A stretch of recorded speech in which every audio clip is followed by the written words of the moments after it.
He's a scientist, he's a physicist, he's a biologist, cameraist, in the chassid. and a chassid too. Okay. Shemini.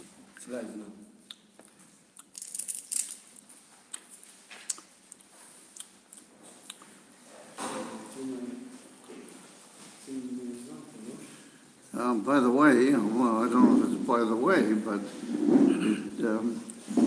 it so happens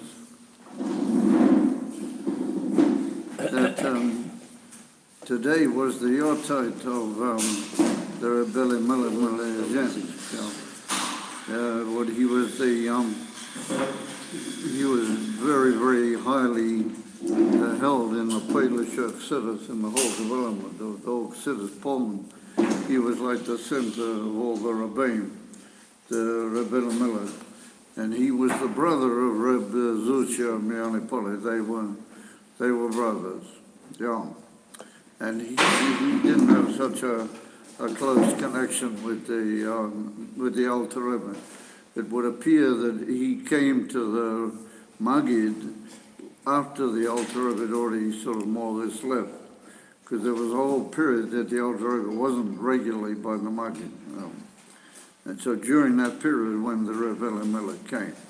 And the fascinating thing is that his brother, Reb Zuchia, he was the one who was Makarev him to the Magid. Yeah. As Mitzad himself, he wouldn't have. He actually had a sort of a literature background at the beginning, the Rebbe Miller, yeah, oddly enough. So, Kwaishal Zekol,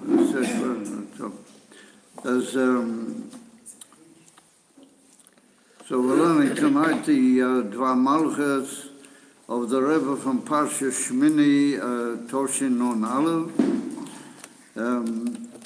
And the learning is taking place in the Beis Knesset Tzemach Tzedek, Be'ir HaKodesh Tzfat. And this evening is Oyer,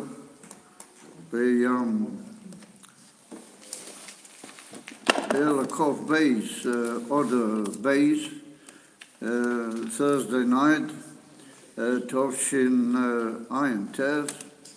And we just began learning the Sikha.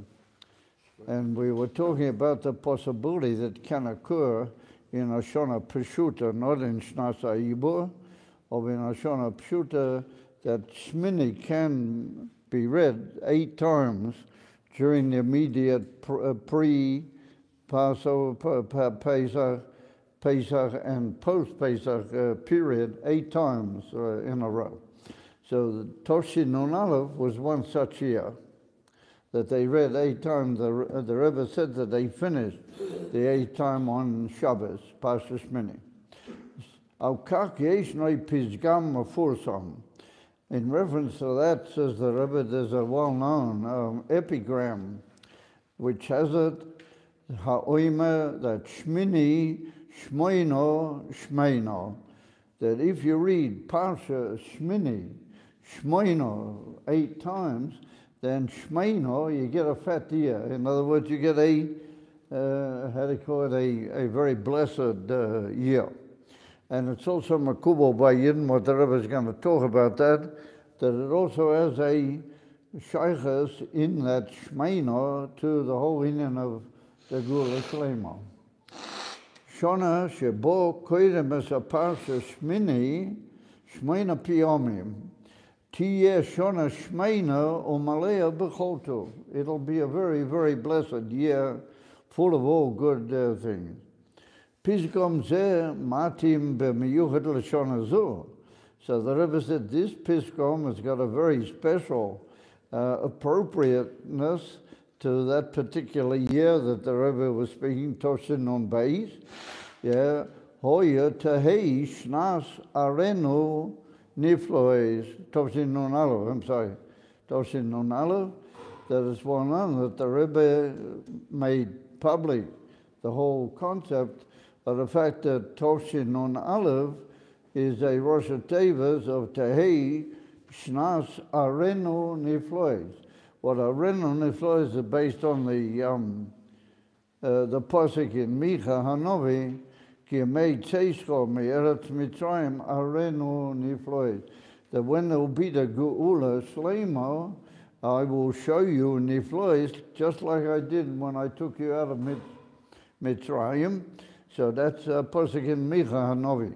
So the Rebbe used the last words of that posik, arenu niflois, and he connected it with Nun Aleph, Tovshin Nun Aleph. Shona Shemitztayenas, well, that means that that particular year has a very special excellency about it. Bakach shehi shmeina benisim v'nefloes. It's not only shmeina in the fact that it'll have a lot of blessing in what you might call ordinary necessities, but it'll be blessed with the fatness of the nisim, of the beklal nisim, gam kahachona lenisei hageula shlema. That they will be, the nisim that will be there are going to be like a preparation for the great nisim which are going to occur in the Geula Shlema. Alei honema, what in reference the Geula Shlema, it's written, Ki mei tzeischo, me'eretz Mitzrayim, arenu niflois, I will show you great wonder. And the pshat in that pasuk is not just great wonders like Ki mei tzeischo, but great wonders, even compared to the wonders that there were when you went out of Mitzrayim. V'nakuda zu mudgeshes b'meyuchad b'chodesh Nisan. We have to remember that this sikha was said by the Rebbe already late in already after Achron Shal Pesach, and he said this nakuda is especially emphasized in the month of Nisan, miloshen nisei. V'nisei nisim. The word nisan is from the word nisim, but it also implies the idea of nisei nisim. Since it's written with a nun sofi at the end, well, that implies like, how do you call it, many nisim, like an ongoing situation of nisim, which means it'll be not only nisim, but nisei nisim. And there's a Gemara in Masechta Shabbos, right near the end of the Masechta, where there's a whole big daf v'chetzi in the Gemara about dreams, about all sorts of things that if you dream about a particular and what that means and what it would show you. So it's brought there that if you see certain letters of the alphabet in your dream, then they indicate the possibility of kaf v'kaf. So it's brought down on the Gemara that if you see a nun and you see a nun sofi, because the nun is a double letter, it's got a nun and there's a nun sofi. So those are the two beginning and ending letters of the word Nisan. So the Gemara says then you should be mitzapeh, you should look in your life to nisei nisim. Not just nisim, but nisei nisim. And that's what the Rebbe is referring to. That the word Nisan has that mila. It's got a nun at the beginning and a nun at the end. That's indicatory of nisei nisim. Which all that means that the year of Tovshin Nun Aleph is a preparation and an expectation for the great nisim which are going to occur at the time of the Geula, and they're going to be nisei nisim, not just nisim. L'Shabbos zu, in reference to this Shabbos, says the Rebbe, L'shana zu yeshna yechudi yeshna sefes bekach. So the Rebbe said this on this Shabbos, which was Parshas Shemini after Pesach by them, then we have certain specialities, the following. Aleph, he said, Shabbos HaRishona Achrei Pesach, it's the first Shabbos after Pesach, Ba Matchilim Be'emiras Pirkei Ovid. The custom is, by Aliyin, to say Pirkei Ovid between Pesach and Shavuot. So this being the first, the Alter Rebbe says in the Siddur that we should say the whole kites, the whole summer period. But everybody says between Pesach and Shavuot. So the Rebbe says the first Shabbos when they're going to start Pirkei Avos is Parshas Shemini. Yeah, shematchilim b'milim, the Parsha of, the Pirkei Avos, they begin with the words Moshe Kibul Torah mi Sinai, the beginning of that first. So in other words, not only the beginning of the whole custom of saying Pirkei Avos, but the beginning itself of that first peri, which they're going to say, is Moshe Kibul Torah Sinai. And later the Rebbe's going to deal with the fact that Moshe, the word Moshe is the first word in the whole Pirkei Avos. That's the way the whole Pirkei Avos begins, with the word Moshe. And that's going to have a certain significance.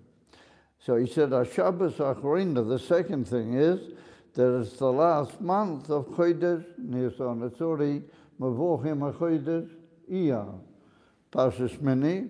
So he said that's another specialty. Ve'erev Rosh Chodesh Iyar. It's already, on that particular year, it was Erev, it was the day before Rosh Chodesh Iyar was on Sunday. So Shabbos was Erev Rosh Chodesh Iyar. The third thing is, the third specialty, that B'Shabbazu Mistaimim Shnei Shvuos Shleimim Shel Sfiras Oimah. So the Rebbe said in that Shabbos, they're completing 2 full weeks of the counting of the Oimah.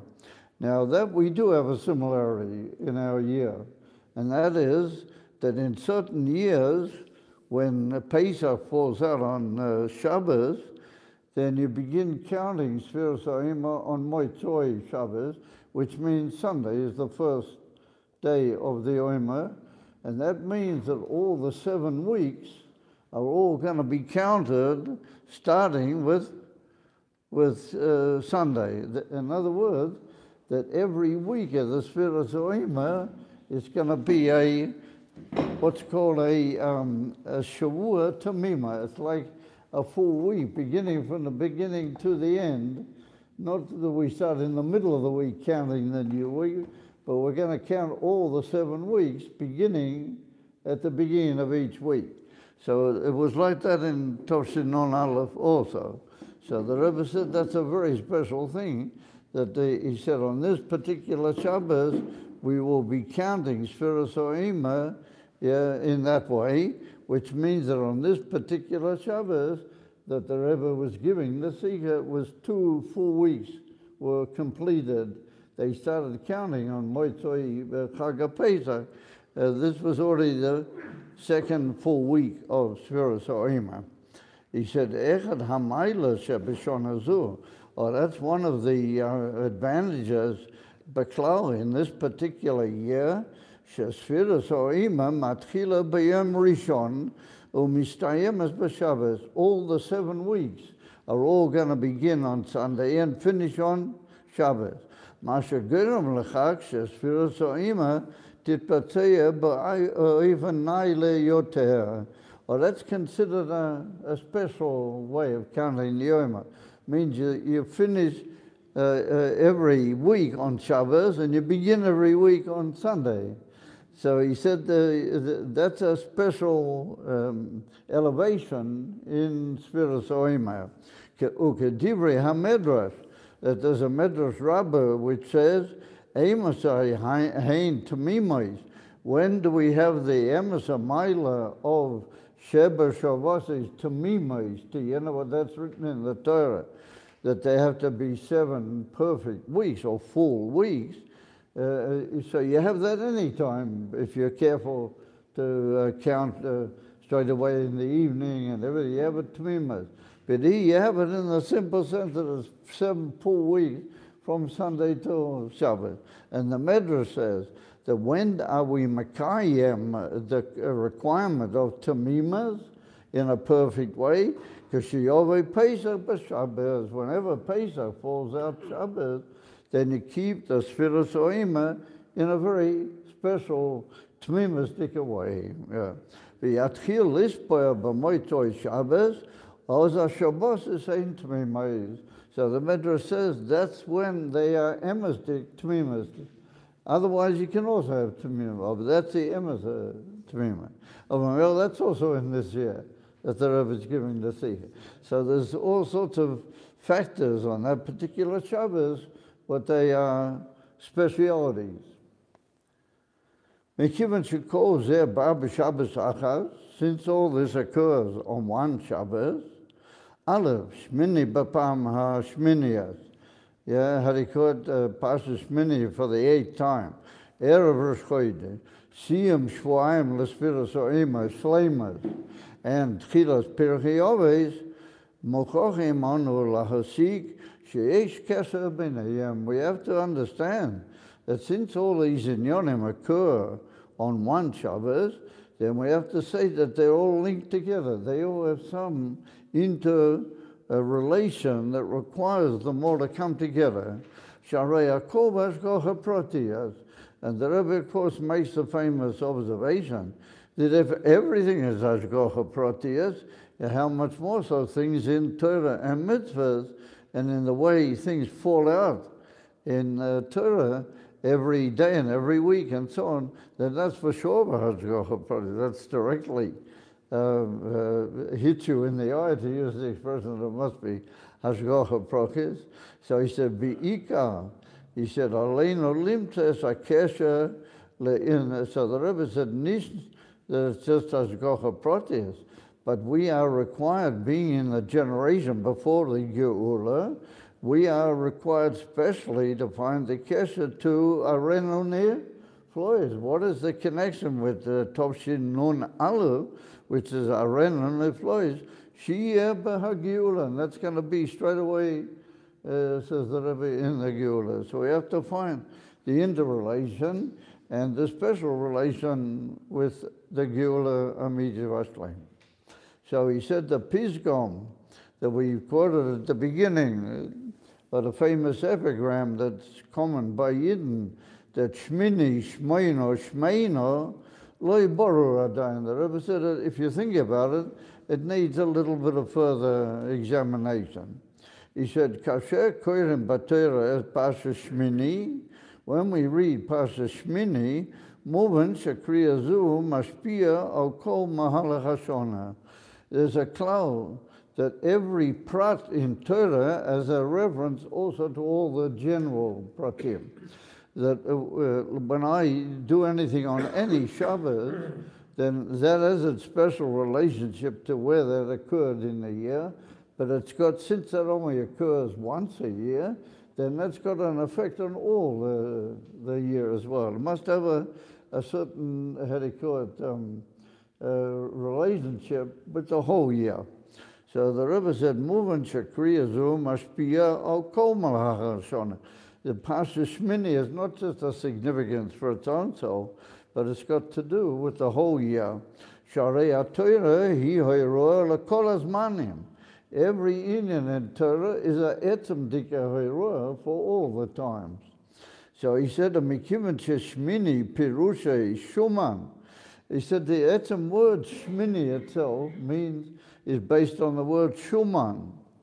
For example, it's brought down in Chassidus, V'Shem HaMedrashim, that Shemini Atzeres, the 8th day of Sukkot, Simchas Torah, is called Shemini Atzeres. And one of the pirushim in that is that it's a very fat day. How to call it? It's a very packed day, as people know. Particularly here in Eretz Yisrael, it's not only Shemini Atzeres, it's also Simchas Torah, that there's a lot to be done. And that's because it's a very fat day in Ruchnir. So the Rebbe said, Kundes, whenever you read Shemini, you're also hinting at Shmeino, because the word Shemini itself is from the word Shmeino. I said, the Rebbe, when I read Shemini, I automatically include Shuman. Moving shekavsheh koyrim b'Torah Parshas Shemini poelim shashon tiyesh moina.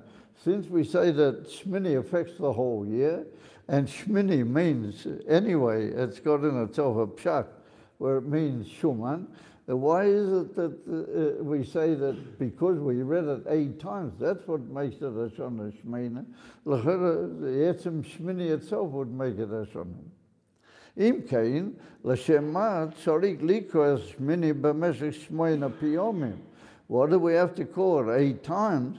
V'rach az hashona tiyeh Shmeina. L'chera it should be a Shmeina, just mitzad the very fact that it came out that we read the Parshas Shemini, and that affects the whole year. Nochein, says the Rebbe, shekasher koinim Shmeina piyomim, azeh madgiv. So you can tailor, ain't nochaname, and the Rebbe said you have a point, that if you say, you're right, but if I read it 8 times, that sort of emphasizes it very heavily, and it goes into everybody's mind in a much more emphatic way. If you chaz it over 8 times, yes, says the Rebbe, madgish hashon tiyeh Shmeina, avol kol zeh rak madgish dover shekvar kayom. That's only like emphasizing something that's already there. It doesn't really bring anything new. There's nothing new. Just the very fact that we read Shemini, it's going to make it into a Shona Shmeina B'Lavachim.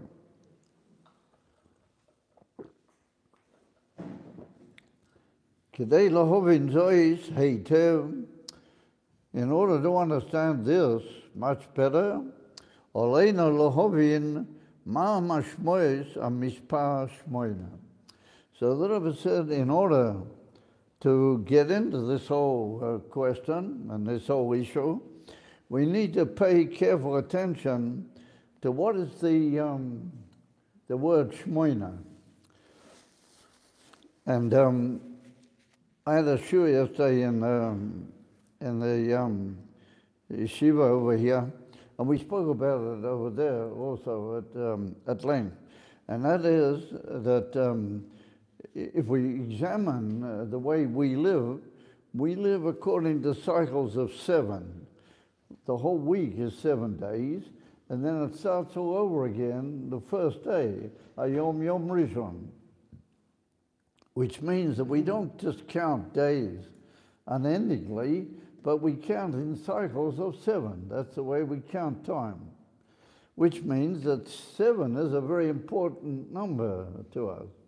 And therefore we find Pesach is 7 days, Sukkot is 7 days, Shabbos is the 7th day, all sorts of inyonim, how do you call it, Shemitah is the 7th year. Everything seems to have an importance of Sheva. So there's a very famous tshuva from the Rashba. He was one of the great Rishonim, and he wrote many responsa. And he says, however, there's a maila in the mispar shmoina, because Sheva indicates like a closed circle. How do you call it? A circumferential going around the whole time. Shmoina is above that. So he said, according to the Kabbalah, that's what he brings, that there's what we call pnimi, the oil, how it's according to the kelim, and it runs according to what we call in Siddur Mamali Kol Almin, the oil that, as it were, relates to the world, the divine light. And then there's a oil makif, what we call Soivev Kol Almin, and that's a makif of Kol Elam Kulei. And the Soivev Kol Almin is Gilui Ha'etam. That's a Gilui of a Kadosh Baruch Hu in a direct and higher way than the Mamali Kol Almin. Kamuvan.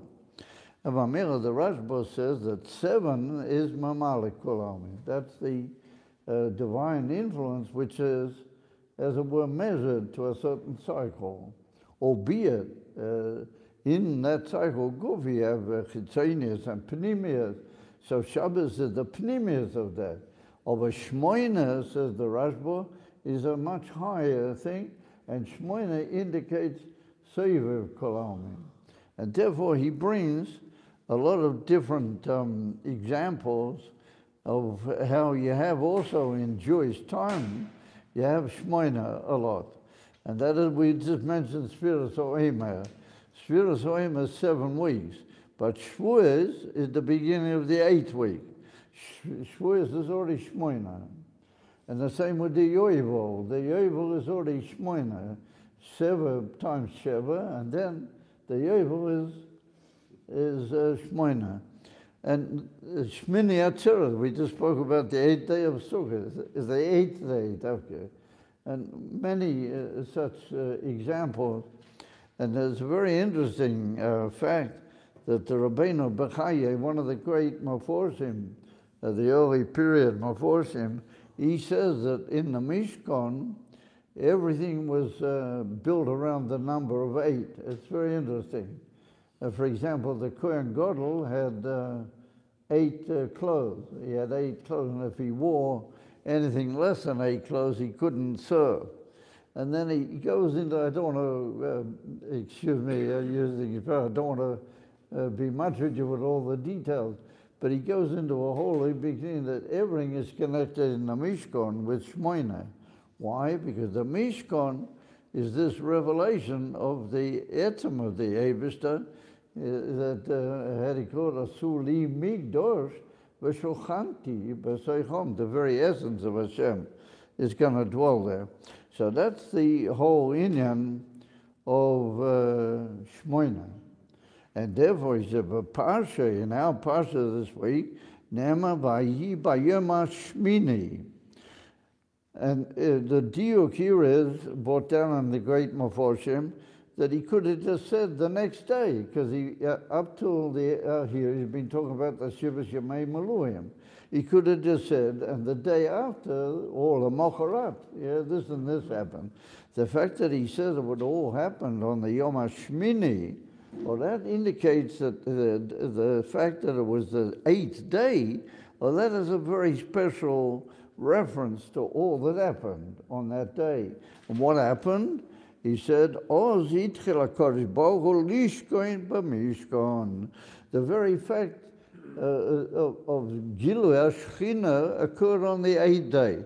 All the 7 days it didn't occur, even though they were very elevated.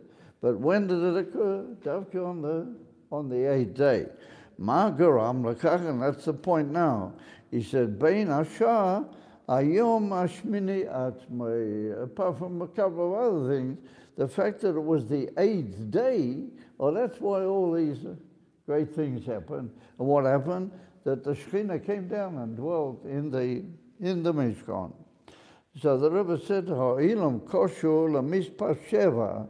World, as the way it is, in a limited way, is connected with the number 8. I'm sorry, the number 7. Slicha.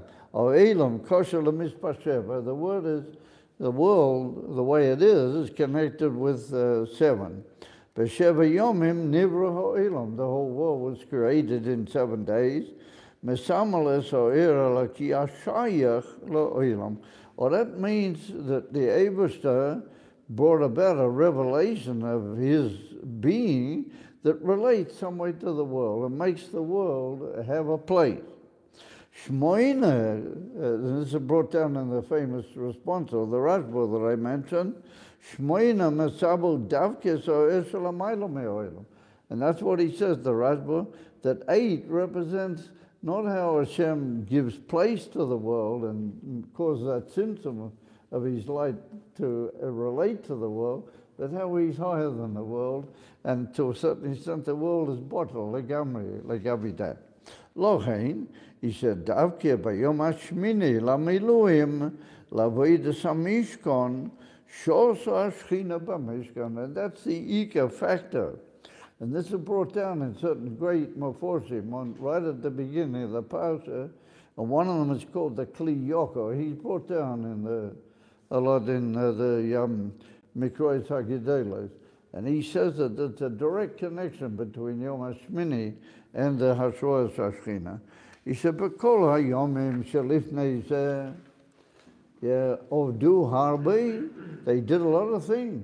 Moshe Rabbeinu took down the Mishkan and built it up every day, and they were Makriv Korbanos, and also Moshe Rabbeinu himself was like the Kohen Gadol. Ovdu Harbe V'imshichu Es Oyer Ki but all Eloki Ashayach Lo'elam.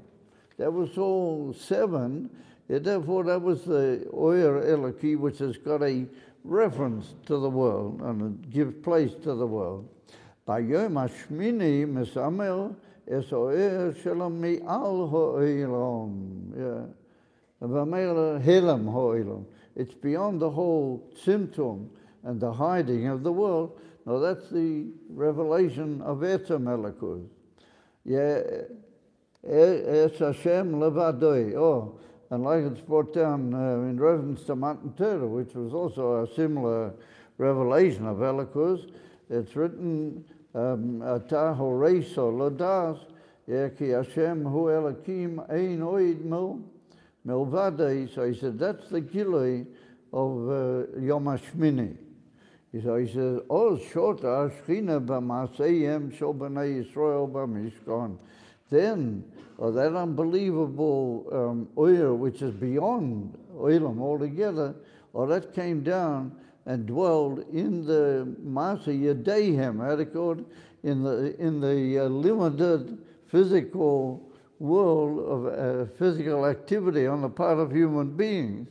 There dwelled this unbelievable Oyer HaSeiva Kol Almin, the Yom HaShmini. So he says, Lochein Shmini Koshur L'Shuman. And therefore we said before in our question that we asked, that anyway Shmini's got a connection with Shuman. Shuman indicates something very special and very, how do you call it, fetish. So he says, well, that indicates this wondrous Shmini, Oyer HaSeiva Kol Almin. And therefore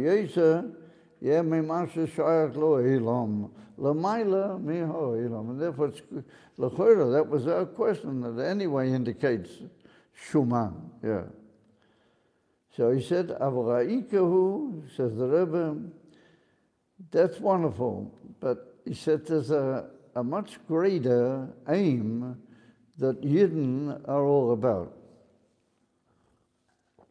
And that is, and this is very typical of the Rebbe's teachings in these Dvar Malchus, and that is that the Rebbe says it's all very well to know that there are 2 levels, that there's a limited level of Elokus HaShayach Lo'elam, and that's Shayach L'Sheva, and then there's a Elokus L'Mayla Mi'o'elam, and that's Shayach L'Shmoina.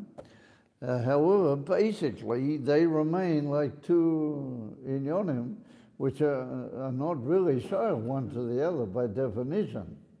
He said the ultimate perfection, what Hashem wants is they should join together, and they should become like one united entity, that the bli gvul of the Oyer HaSeiva, or that should join up and dwell in the Oyer HaMamali.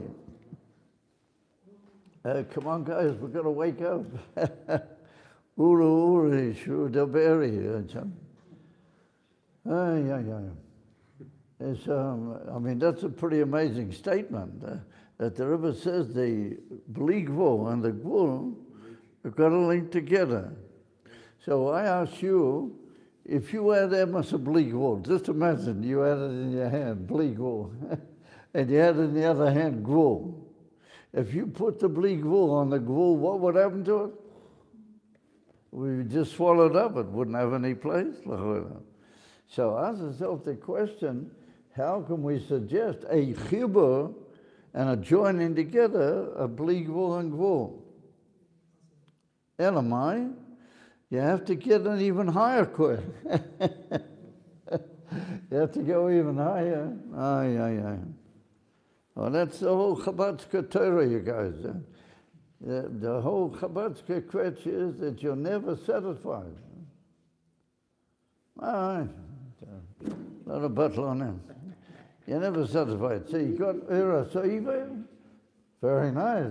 But I want the Oyer HaSeiva to be down here in this world. In order to do that, I got to go even higher. Okay, I'm going higher. And so that's what the Rebbe said. To get the shmeino, to get the emes of fat, It's not enough the Sefer. The Sefer ain't not is fat, but it's not emerson fat. Emerson fat is when you went so high that you joined the, how do you call it, the bleak wool and the wool together. So the Rebbe said, that's what's going to happen now.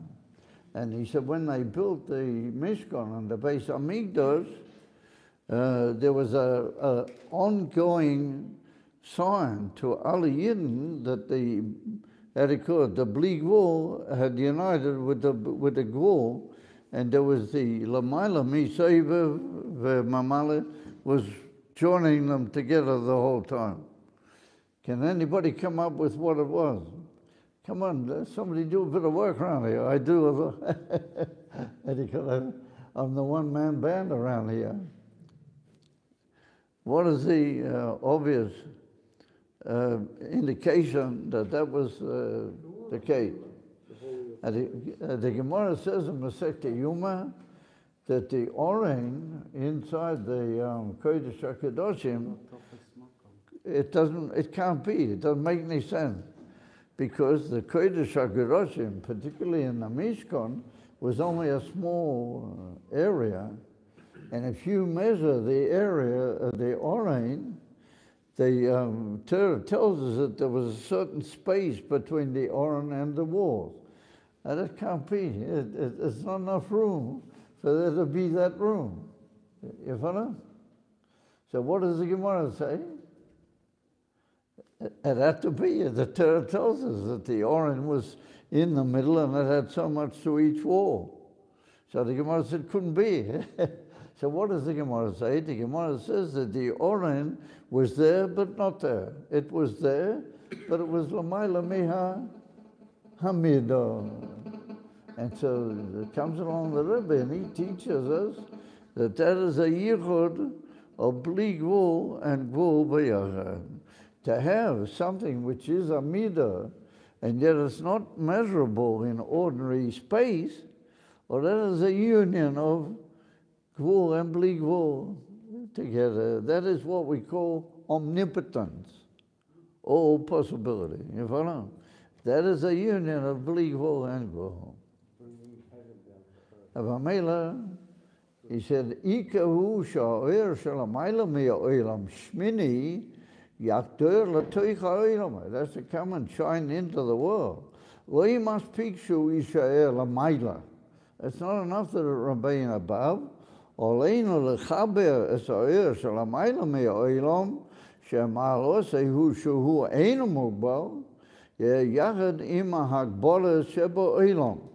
כדי שגם מקבל יוכל להפנים או לקלוט גירי נעלה זה שמעל לעולם.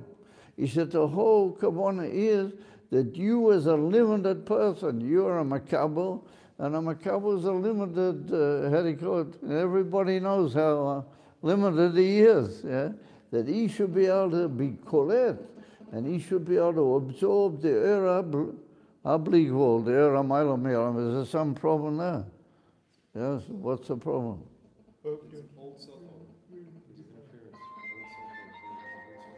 What's wrong? Maybe your cell phone is ringing. Something wrong? It's making noise. Oh, I don't hear it.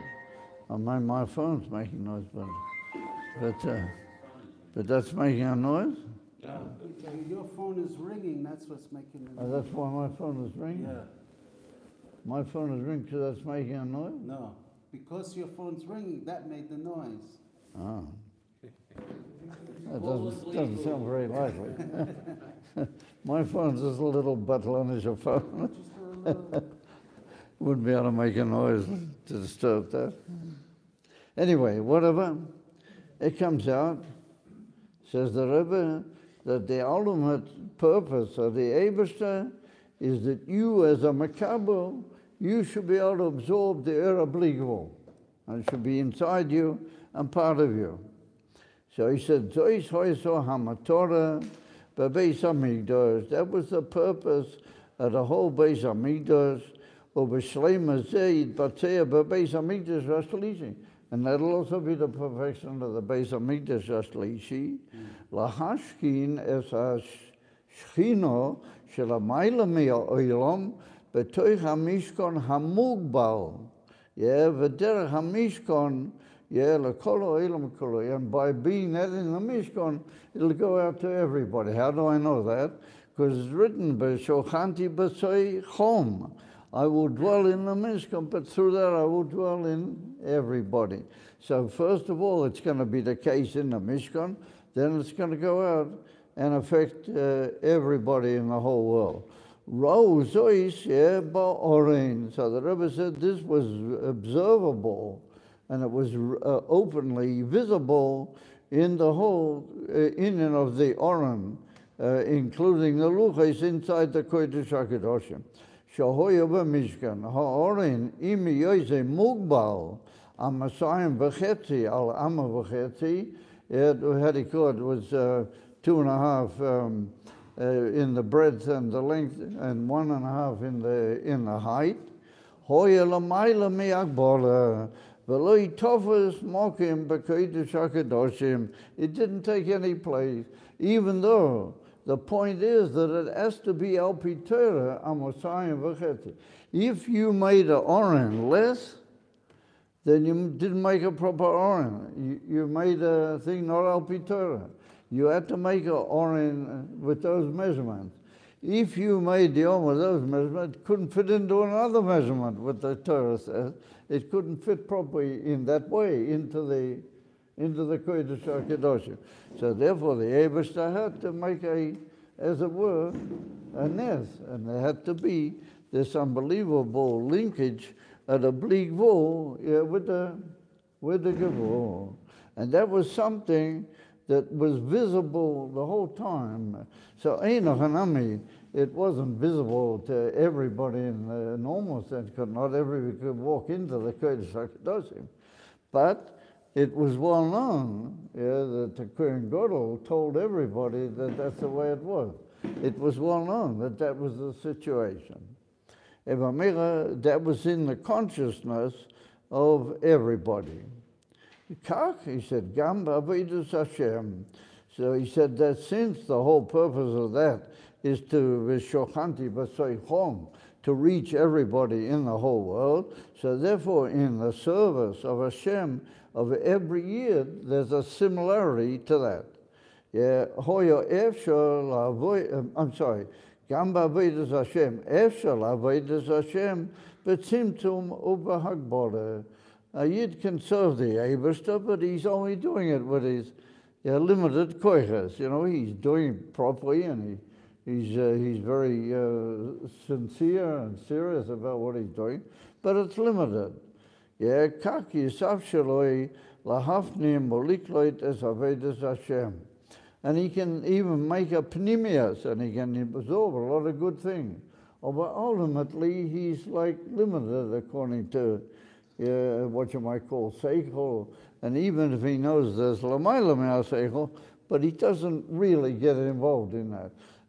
And that's what we say in Krishma, for example, that your avodah Hashem has to be b'chol uvavcho u'b'chol nafshecha. Ein chanami, they're very sincere and very intense, or according to your nefesh. Yeah? B'chol mi'oidecha, oh, that's already something different. B'chol mi'oidecha means bligvol, yeah. And that's what the Rebbe says now. He said, v'yesh na'ev shoriyas, he said, la'avodas Hashem la'loi kol hagbara. There's a way of serving Hashem without any limitation whatsoever. V'adova yafsher, lekabel gilel lakush l'mayla me'akbalas ha'odam. If you serve the Eibishter that way, then you become a kli for the which is beyond the Olam. Yeah, like we spoke, the Aseiva Kolam, Shmoina.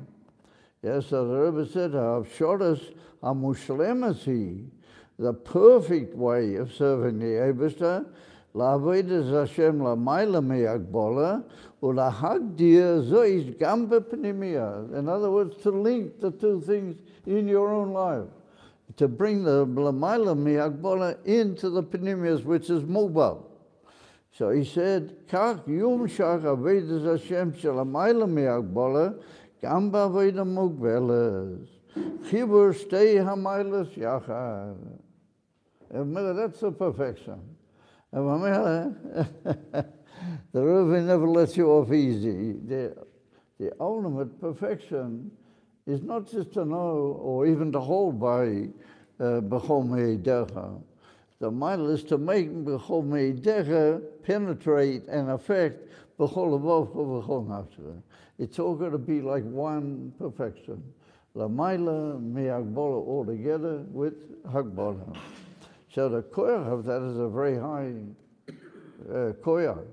So he said, L'shem kach, כדי לחבר את האלוקות של המעלה מהאלום עם האלום לגמרי, צריך לקרוא את פרשת שמיני 8 פעמים. So the Rebbe said, in order to make that joining of the Lamayla Me'agvul with the Gvul, you have to read Parshas Shemini 8 pamim, 8 times. What about a year when you don't read 8 times, which is like our year or most years? So then you have to be poiled the whole Indian in your Aveda. But when it comes out that you read it in the Torah 8 times, then you've got it, as it were, ideally set out for you. So he said, Likwez HaParshas Shmini 8 pamim.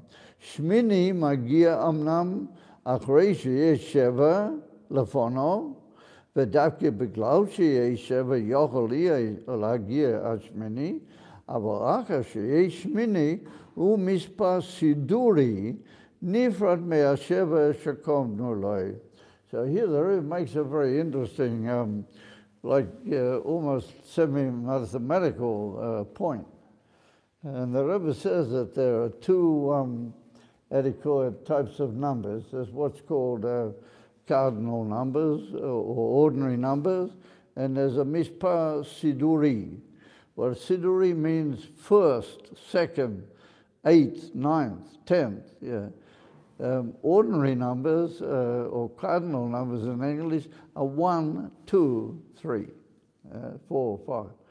Mispar siduri is first, second, third. So there are 2 different types of numbers altogether.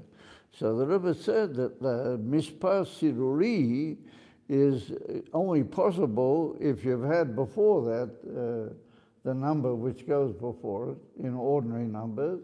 But once you get a mispar siduri, then you get like a new entity. The mispar siduri is not shmoina. If I count up to 7, then the next number is shmoina.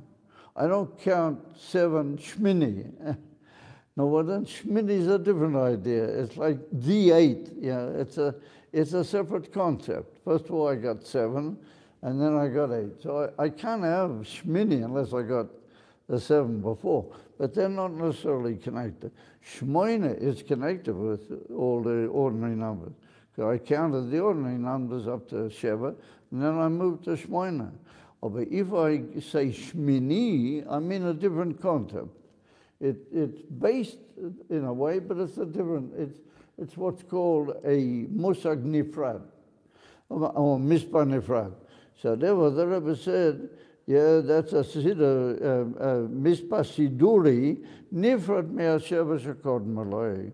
He said, Gam hayom hashmini lemeluim hayom nifrad. We see that Yom HaShmini leMaluim, even though it was the 8th day, it came after the 7th, but it's a different day altogether.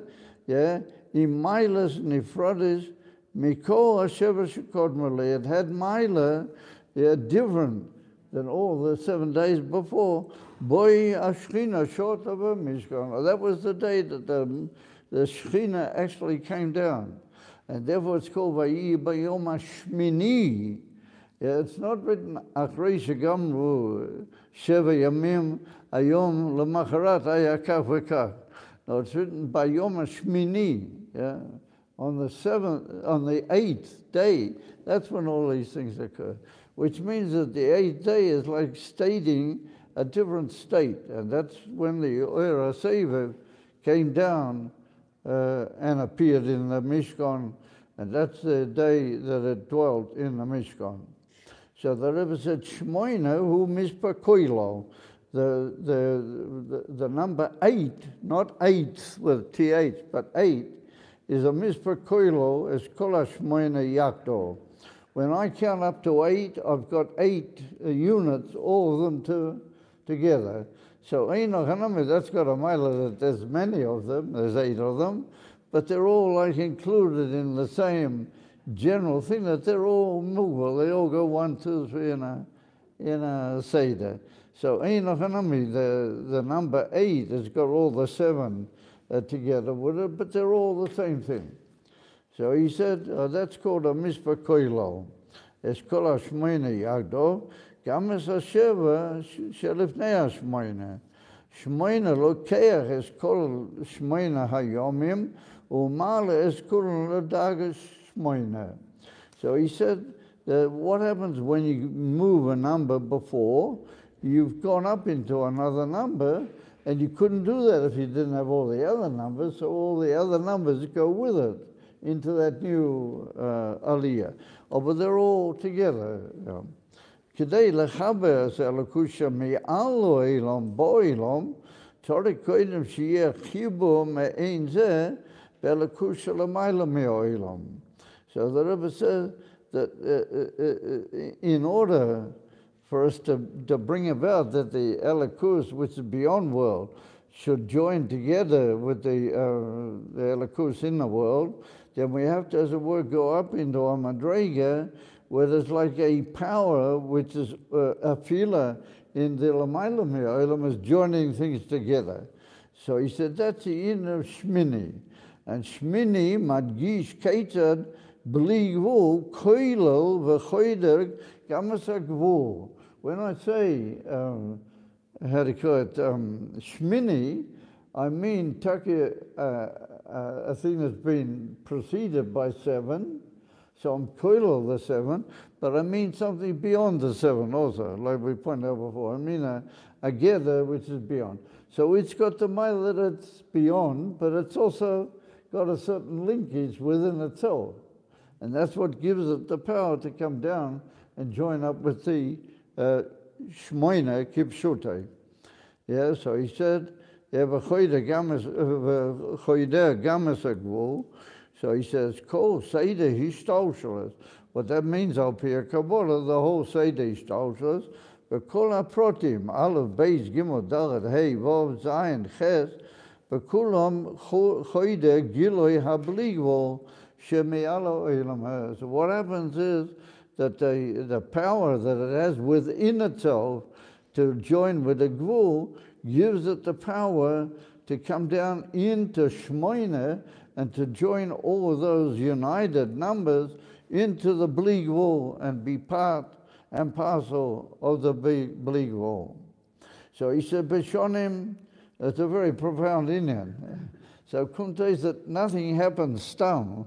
What the Rebbe means is that even within the Bli Gvul itself, there's a certain like union in it. So that's why it's called Shemini, because it's got to a certain extent also the 7 inside it.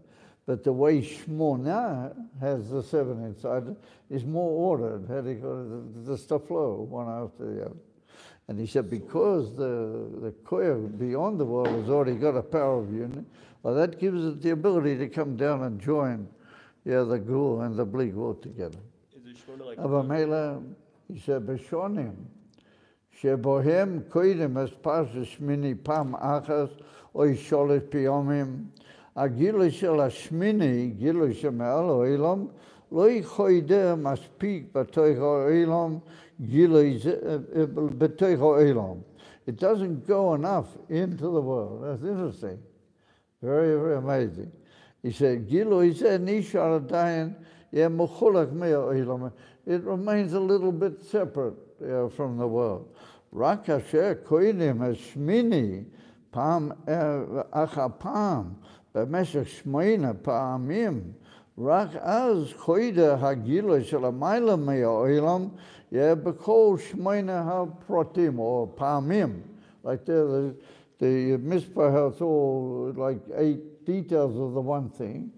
Then it's choida b'toich them. The bleak wool comes down inside them. But he said, Rak az, only then, yesh na'isaktas mushlemes. Then you have a perfect interunion, shel hagila shel hamayla me'olam, im hashmoino, shekulam, shekoilo, gam es hasheva ha'olam. In other words, that then I have a perfect union of the bleak wool with the gvul. But if I haven't read it 8 times, I haven't gone up that far yet. So it's very interesting. Kunta is that in the other years, you need this big l'chaim or something. How do you call it? Sudas Moshiach or something, in order to be Muslim. Because you only get to Siddur when you read it 8 times. And that's only in a Shona Pshuta, and not all of them, only occasionally does that happen. Oh, but you need that in order to bring about the perfect union. Yeah. In another year, you have to say Stachel L'chaim. Rashi said, Kasher, Abligvul, Choyder, Gamre, it goes in completely. Bagvul, Yeshno Shona Shmeino, Be'emes. Then you have a emes, a fat year. Then you've got the Bligvul and the Gvul perfectly united together. Or then you have all together, then you have a fat year in the real sense. Sharei zeo tivei shel shuman. Lakte b'kol ha-protim or proti-protim. That's a din those who've learned Hilchos Tarivus in Yeridea. They know there's a din that shemen mefafeya, something which is oily, how do you call it, seeps, it seeps into the whole material. Yeah, it goes into the whole, it's called mafafeya, like it penetrates. So the Rebbe says that when you have this union of 8 times, and you reach the Shemini and bring it down into the Shemina with the Emesa Yichud in this way, he said then you have a fat year. And what does that do? That affects the whole year in a very different way, because Shemen is mifafeya. That's what he means by saying, Bekola protim or proti-protim. It goes into everything. But if it's not like that, it doesn't necessarily do that. So what are we going to do? Yeah, we have to say, you have to say a special l'chaim.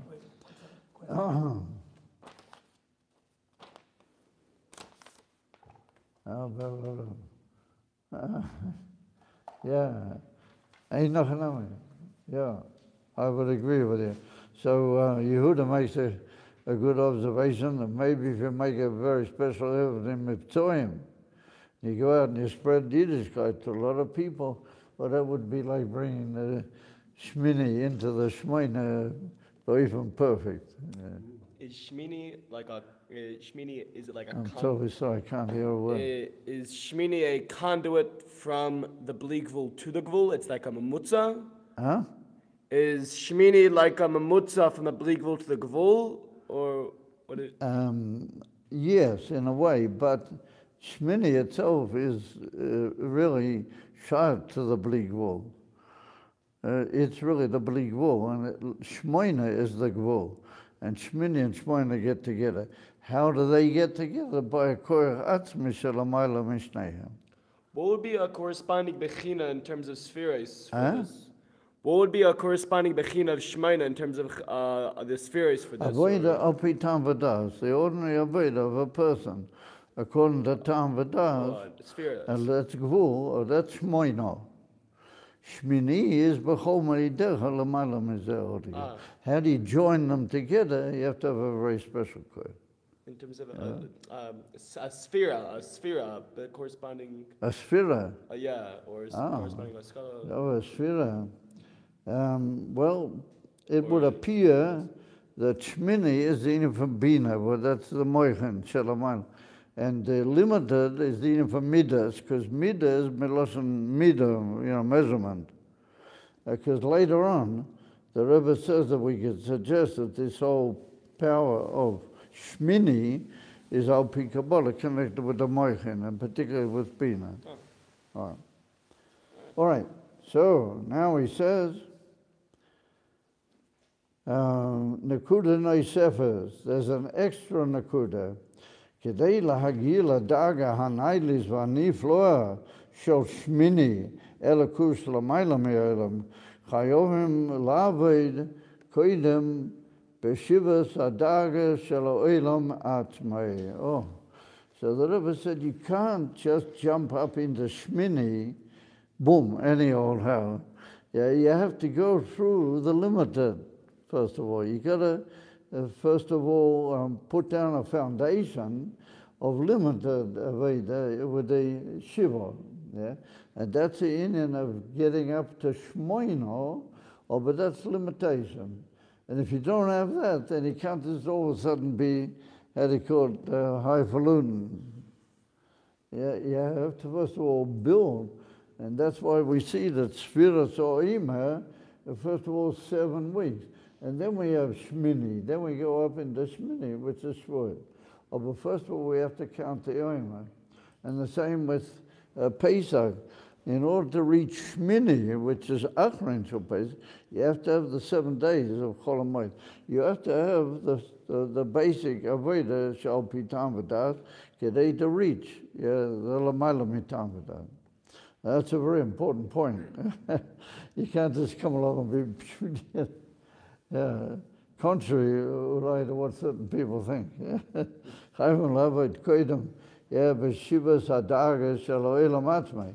כיוון שרק כך אפשר לקלוט בלי יש מוכנים לגילוי האין סופי של דרגה שמיני. You want the אין סופי שמיני, you have to have a basis. He said, וכך זה גם במספורים.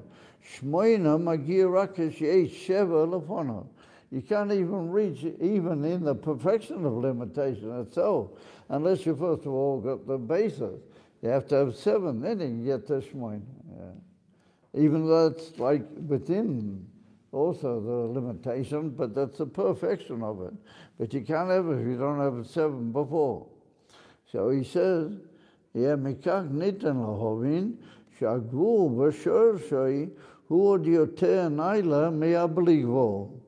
ולכן דווקא דרכי ניתן להגיע לגבול. So here the Rebbe is making a very profound point, very, very powerful. The Rebbe is saying that really, Lefizeh, the Mungboldik part of the Aveda, which is according to Koyches HaMugbolim, and the 7th one, that's the basis to which you reach Shmoina, and ultimately you're going to reach Shmini. He said, oh, that limited Aveda, that's in a way higher than the unlimited Aveda. Yeah. He said, because Davke, through that, it's possible to reach the Bli Gvul, which means that there must be some very high necessity inside the Gvul, which is Machayev, the Bli Gvul, and makes it possible for them to get together. And that's a very amazing idea. And Yesh Lema, that's like a certain chiddush that the Rebbe is emphasizing here. And what he means with that is that you shouldn't think that the Torah is just, you know,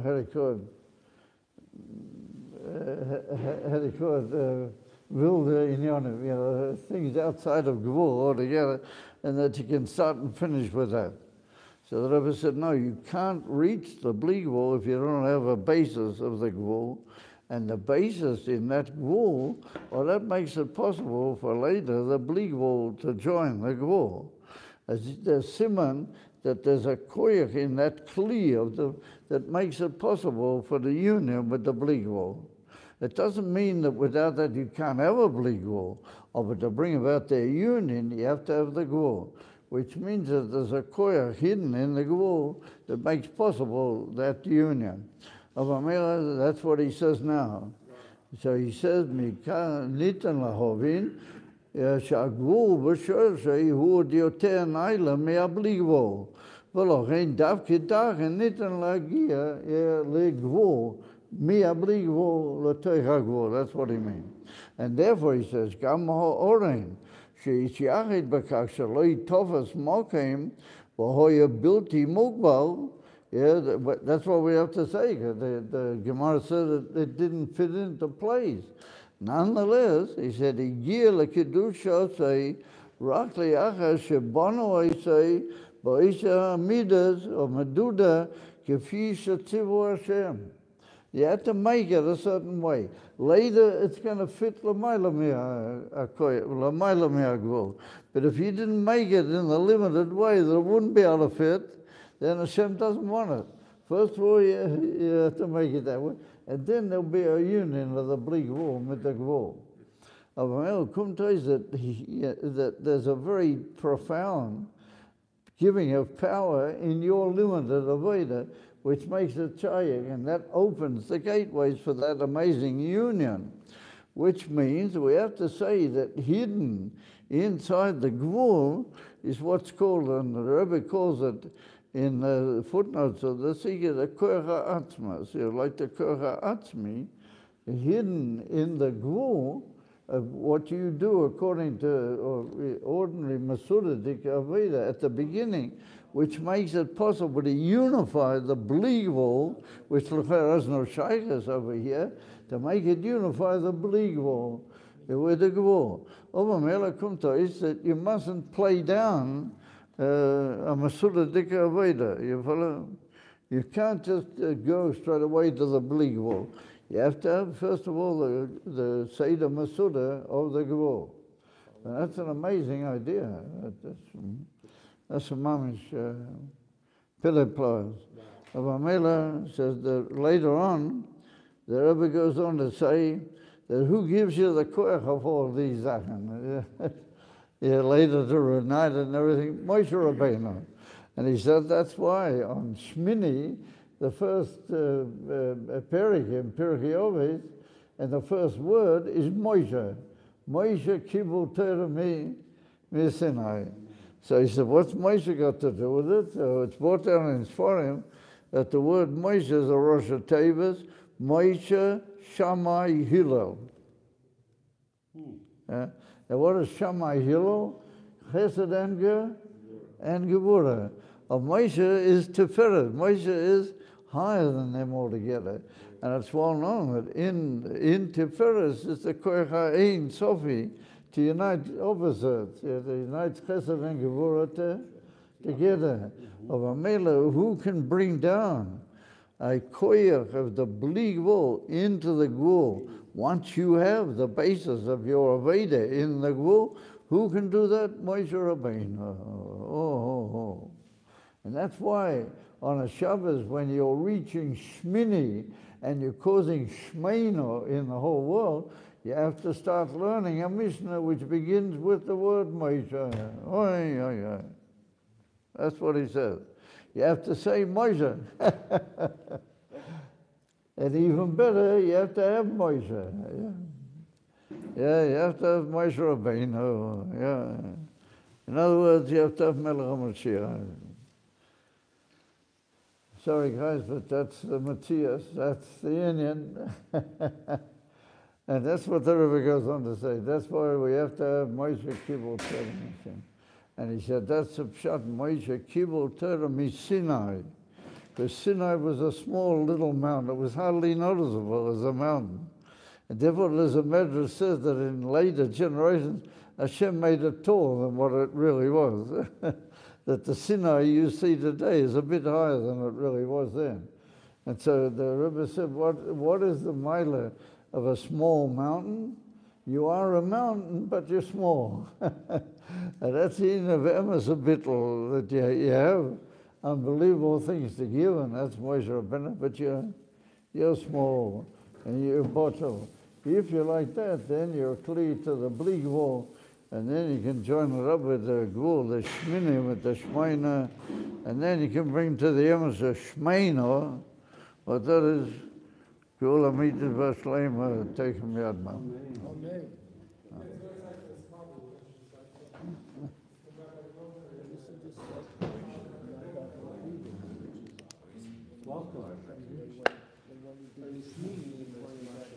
Amen.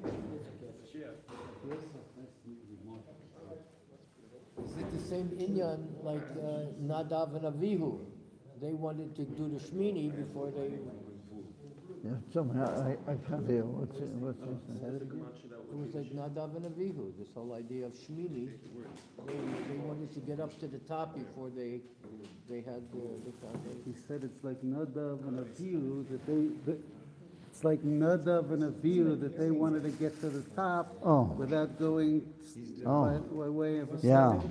You see, Nadav Avihu, they wanted to get to the top. They almost did. But what was wrong with Nadav Avihu, that they didn't do it exactly the way the Torah required. And that's what he said. First of all, you have to build the Oren the way Hashem tells you. And then it'll go oblique. You follow? Right. They didn't do it. They just went straight in. Right. You follow? And it's interesting. They were very high people. Of course they were. Yeah. And that's why it's in Parshas Shemini. Yeah. It could have been in a different Parsha. Yeah. You couldn't do it, first of all, Shemini's way. Right, and right. Then you get the Shemini.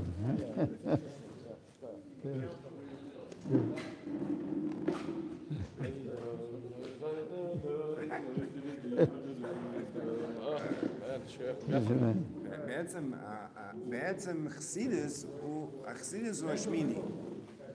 והסיכר רבי לא אומר, אבל חסידס. I can't hear him. Oh, Chassidus is Shemini. Chassidus is Shemini. Oh, yeah. What age? Is to unite it. The first thing you got to do things basically and do a good thing. Therefore, in the old days, before the Alter Rebbe, they held that you had to go through 40 years of ordinary Aveda. Only after you were 40 years you could learn Pnimis HaTorah. You follow? And that was a very accepted opinion. Came from the Alter Rebbe and said, if you rely on me, you don't have to. The whole thing is like the process of fertilization. With a man Yeah. and a woman. Right. We have koiches that they didn't have once upon a time. We have powers that they didn't have. And the Rebbe gives us those powers. Those powers come through That's them. made everything in Kedusha. No. Yeah. No. Philip first.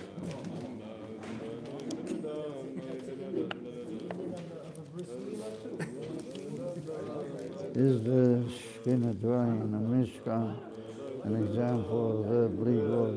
Yeah, sure. And the perfection of that is in the the perfection.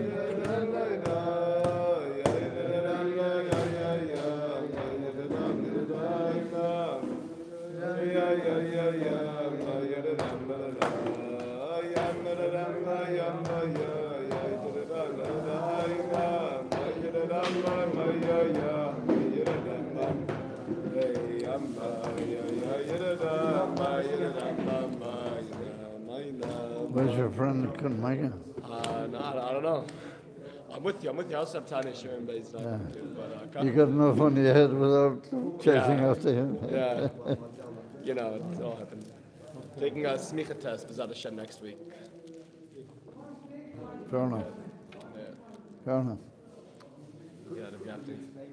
I was... Imani kan, hako kan. Imani kan as a koka. Yeah, I agree. I agree with that line. I like that line.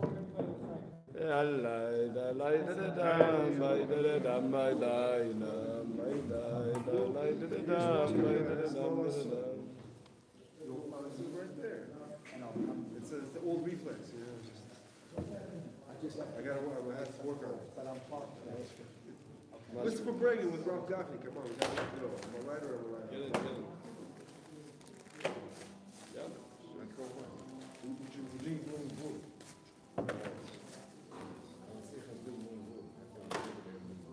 Would you like wine or much?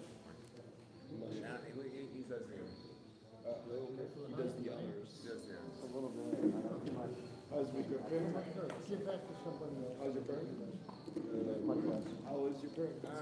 Fair. Did you dress up as a cow? Oh. Yeah, part of it. Yeah? Would you like some much? You have a I'll have one of these. I was just reading Beis Mashiach article about just the cow and stuff. I think I remember you saw Beis Mashiach article. It's wild. Yeah, it's a while ago. It was all Beis Mashiach article. Man. Yalla. Mashiach now. Good.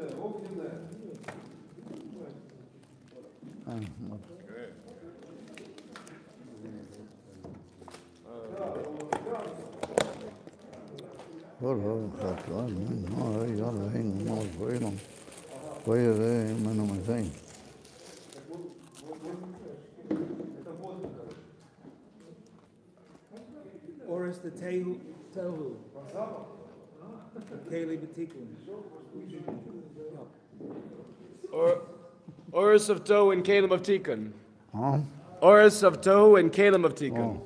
Oh. Yeah. That's what he said. Yeah, but that is another example of this whole This entire principle. thing. It's literally. And that means you can find it all over. If you look carefully, you find it all over. It's the weirdest thing how. And in the Kutei Torah, about 85 of the Maimorim talk about union, Seir, Imam. That's the entire goal, basically. The way the Rebbe puts it here. It's also weird how you're talking. Yeah, it's all over. Mamish all over. Hanukkah.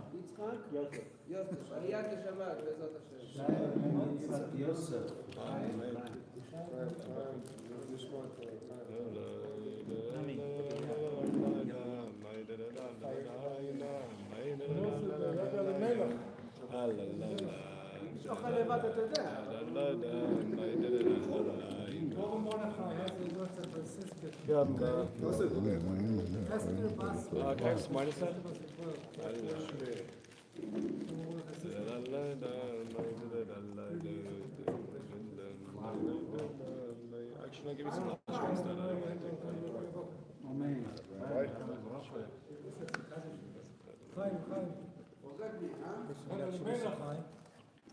I wasn't home today. No more. I saw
So I want to mention a certain point which today Kofalev Oda was or is the outside of the Reb Elimelech of Lizhensk, the big Rebbe of the Polish Chassidim. It was his yortai. So I want to tell a story which he has included in the story. On my phone, making noise.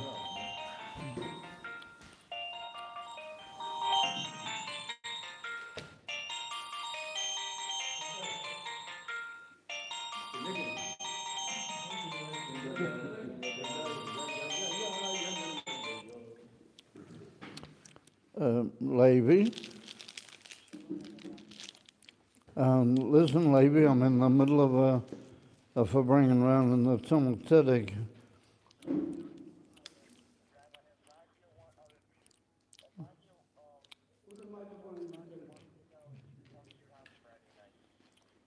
I'm sorry?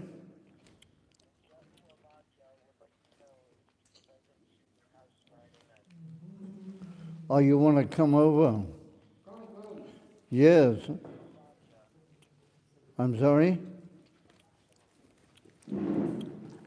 Yeah, I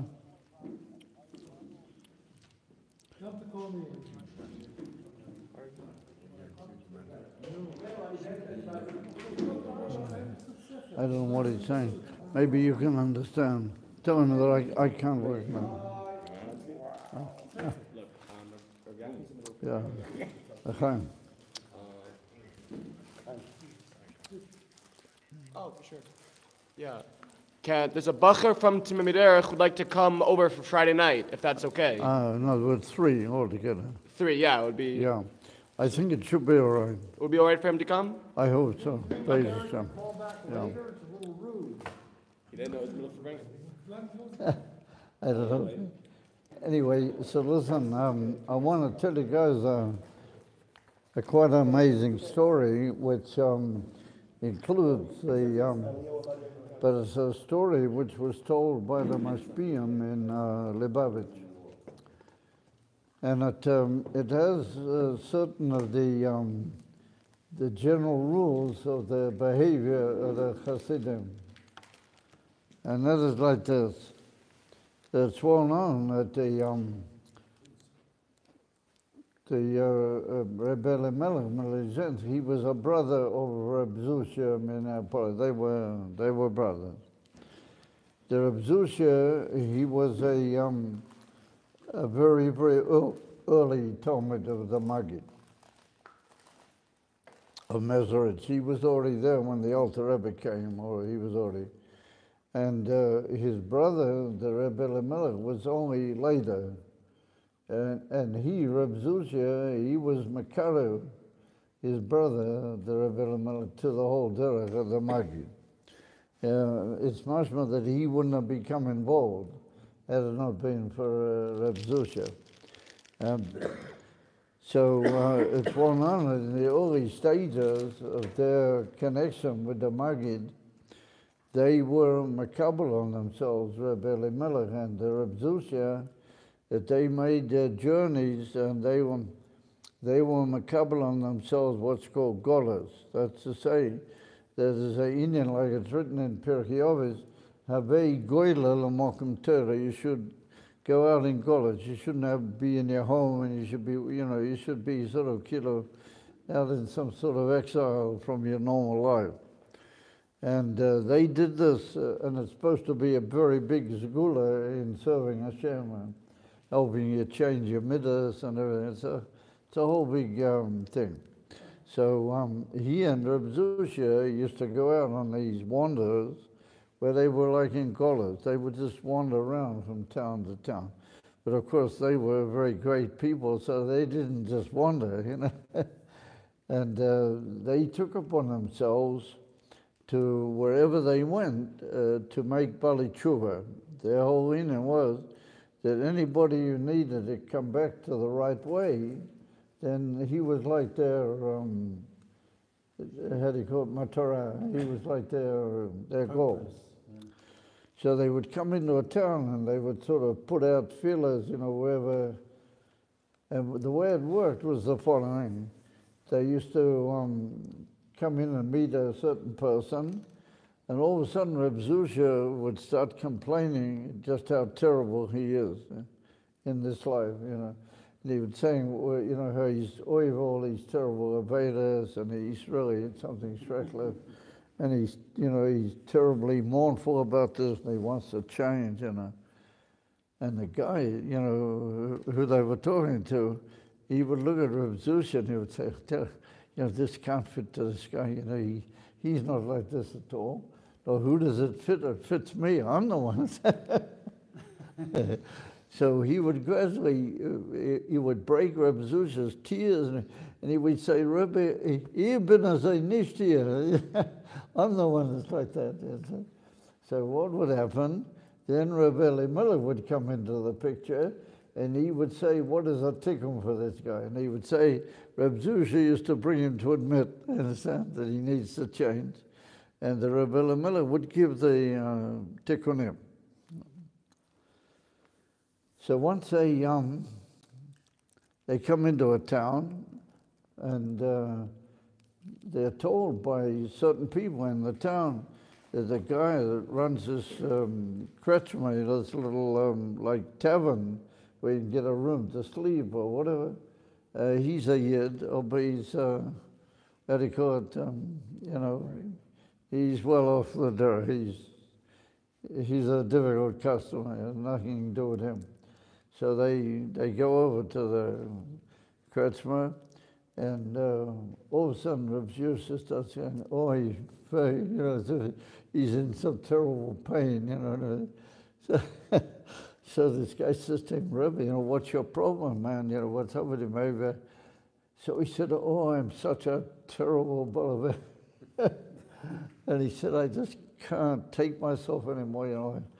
I just want to give up. I want to die, you know. He was, Mom, he's terrible. So the guy said, oh, but no, Rebbe. So in the end, it appears that this guy had once, when he was bar mitzvah, he put on tefillin. And he was already an elderly man. They say he was over 80 years old. And he, for all the years since his bar mitzvah, he'd never put on tefillin, never.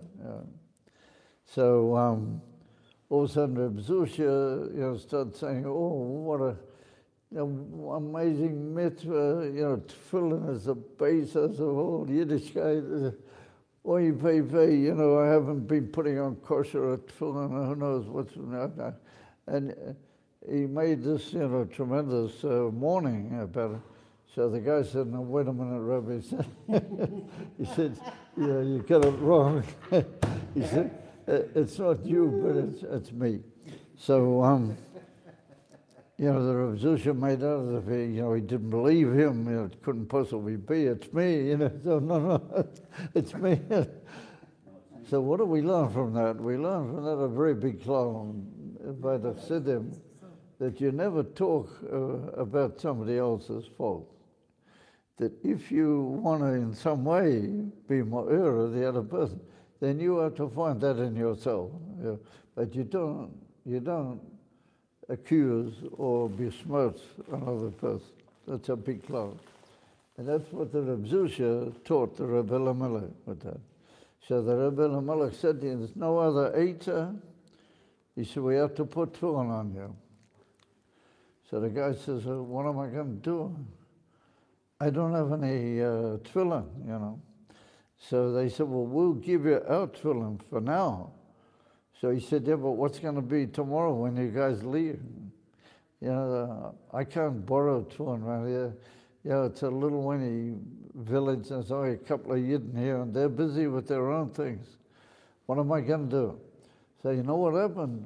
Reb Zusha and the Rebbe Elimelech, they said, we're going to take on ourselves. We're going to write you and prepare you a pair of tefillin. Yeah. Yeah, so they worked on it tremendously hard. Yeah.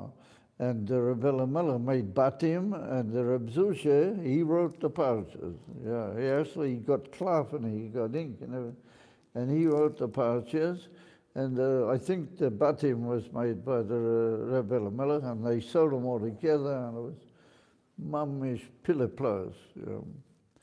So they bring in this guy, and they say, you know, before we leave, we want to leave you with the tefillin. So there's a whole big difference of opinion whether he actually put on those tefillin, because he all of a sudden he passed away. Yeah, he passed away very suddenly. One opinion has that he put on the tefillin, and then a short hour after having put them on, he passed away. Yeah. Whoa. Another opinion has it that he did not put on. He never actually came to put on the tefillin. Yeah, very, very, very tragic thing. And so the Rebbe Melech, they left the tefillin with the, how do you call it, the person that was like, even though it was a very small community, he was like the leading figure of the community. And they said, listen, you should hide these tefillin away. Maybe sometime they will come in handy, you follow? So now there's another amazing thing happened. It goes through a whole series of years, and all of a sudden who comes to that town, the Blevi Yitzchak, Bedicho. Yeah, he comes into this place. And here the, what's his name, the Mordechai Parah, I knew him. He writes in his Sefer that nobody knows quite what happened, but it appeared that the Bedicher got out of the coach, and the coachman drove off before he could take his talis and tefillin. And so the coach disappeared into nowhere, and the Leviat was standing without his talis and tefillin. You follow? So he doesn't know when they're going to find the coach. And he comes up to this guy that's the leader of the community, and he says, you know, I don't have any talis and tefillin. So the guy looks at him and he said, Rebbe, he said, I don't know if I'm going to be able to find the sort of talis and tefillin you're going to want. So the B'tishva said, listen, when you're desperate, you know, you go down the Madrega, you know. So he said, you know what we have in this cupboard over here? We have a few pairs of tefillin. He said, let's make a public, in those days it used to be like a public sale. You didn't just give away things like that. The community was supposed to earn from them. So he said, since I have the responsibility, he said, I would like to make a public sale. And if you will pay up, then you'll be able to get whatever one you want. So they opened the cupboard, and the B'tishva was looking at the tefillin. All of a sudden, his eyes, mummies jump out on stalks, you know. And he said, that pair of tefillin, he said, that's what I want. So, you know, he couldn't think. He said, they will make a public sale. So the B'tishva, he came over, you know, what he considered was a huge price, and he offered money. He said he wants B'chol Machir. He wants that pair of tefillin. He's prepared to pay millions, but he wants that pair of tefillin. So all of a sudden, there's one little guy in the community, and he sees that this big Rav, he really wants those tefillin, you know. So he said, you know what, Rabbi? He said, I'll pay. He said, you shouldn't have to pay. Why did you have to pay? He said, oh, I'll pay. He said, the tefillin are yours. You're getting the tefillin. It's due to you. So the B'tishva put on the pair of tefillin which the Rav Zusha and the Rav Melech had written, and he said in his life he'd never done something like that.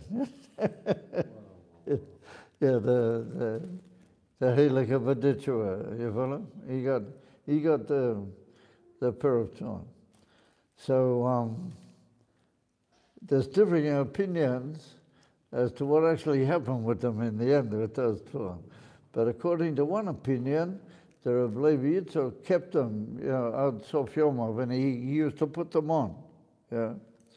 Others say that he didn't manage to hold them for so long, and they eventually got lost from him, and they ended up in the hands of somewhere else.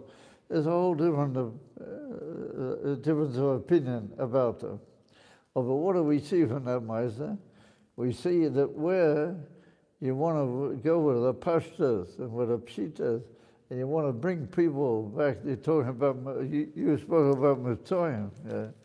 Where you go with a simplicity, then you can have Hatzlocha ad b'lidai, you follow? So, and we see there's no holds barred. That Reb Zusha saw that this guy hadn't put on tefillin, and there's no tefillin around, so what do? You make tefillin. You write tefillin. No messing around. Oh, but just imagine putting on those pair of tefillin. Just imagine.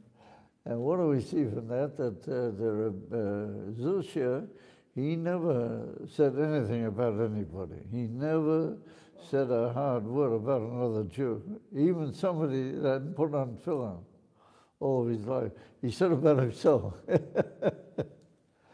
And the guy got so worked up that he would come back and do tshuva. From that we learn a big klal. You must never talk about another person. You must never see faults in another person. See the faults in yourself, and then it will hold, build yourself that will have a good effect. Yeah. In other words, that we learned something very valuable from the Reb Zusha. And what the Reb Zusha taught us was that you must only live positively. There must never be any negativity in anything you do. Even where you're involved in what appears to be the most negative thing of talking to a person who hadn't put on tefillin the whole of his life, or other such things. Yeah? You must only go positively. If there's anything wrong, it's your problem. You're the one that's wrong, or not him. Because Reb Zusha really meant that. That's how he had an effect on the people. You know? They will all come and say, no, Rebbe. Otherwise, they might just think that the whole thing was a bit of a spiel. They might be under the impression that the whole thing was a spiel. But because he meant it, and he was so emastic, and he was so positive in his very essence, only positivity. That's where we're holding now. We're holding now, we're going to bring in Mashiach HaTavel. So we've got to be a little bit, how do you call it, unreal. You've got to be a bit, don't look at all the things that are going on around. Just be naive and be positive. Yeah.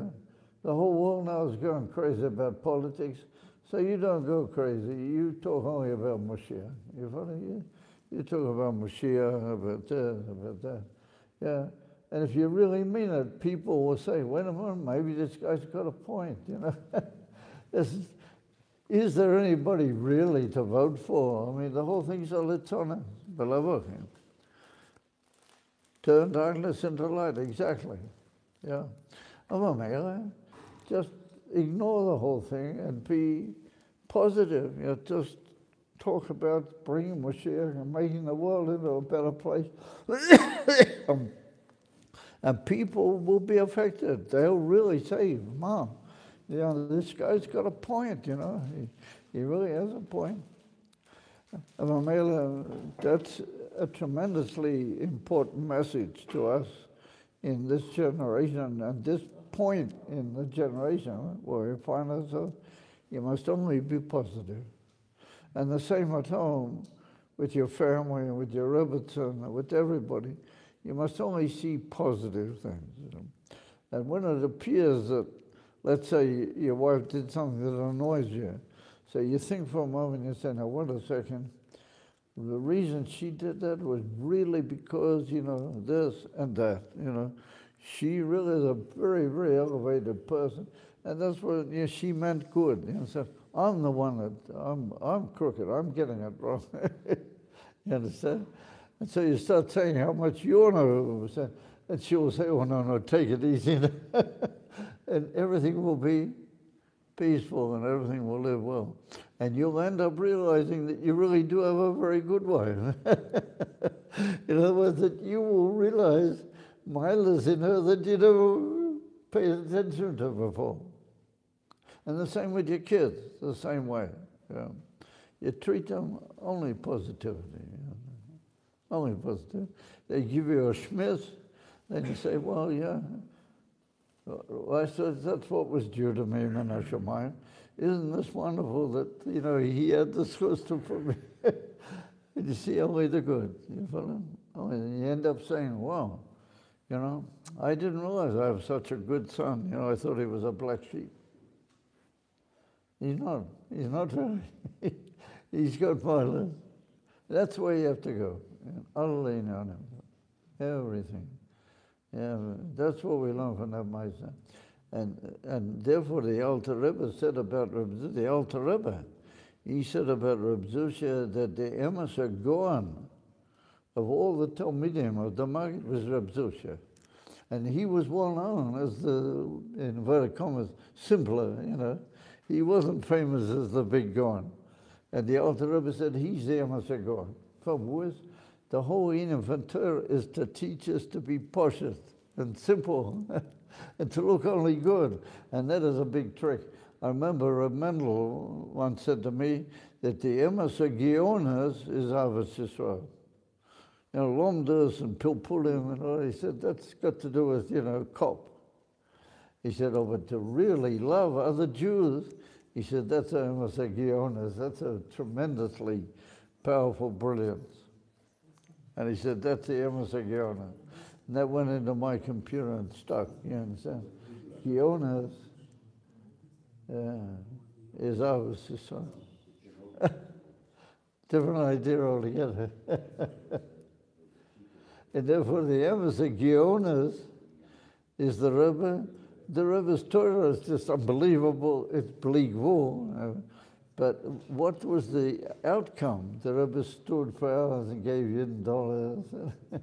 And he was mechazik the whole world. And he helped everybody to find their way in life. He knew that the whole Gionas had to come into ours. So positivity. You follow? No negativity. From now on, no negativity anywhere. Finite. Only positivity. Everybody. There were three brothers, no? There were three brothers. Huh? There were three brothers.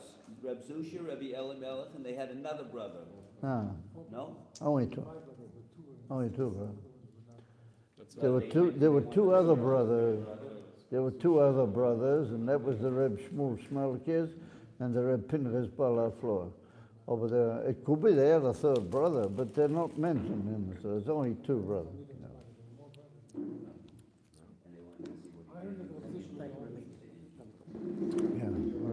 If they did have a third brother, he's not mentioned. Reb Zusha was the oldest in years.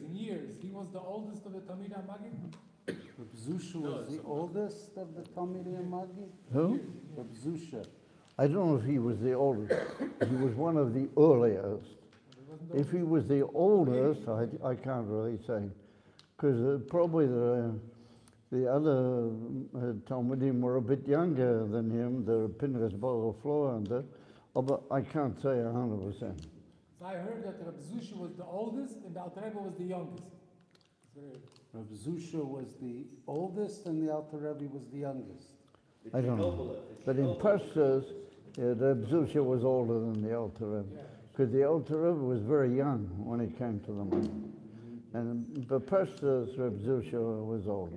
So there were two sets of brothers. They were twins. The Shmuel Shmalkin, the Reb Pinchas Balaflor, and the Reb Zusha and the Reb Elimelech. A third one is not. It could be that there did exist such a thing, but they're not mentioned in the story. No. I was there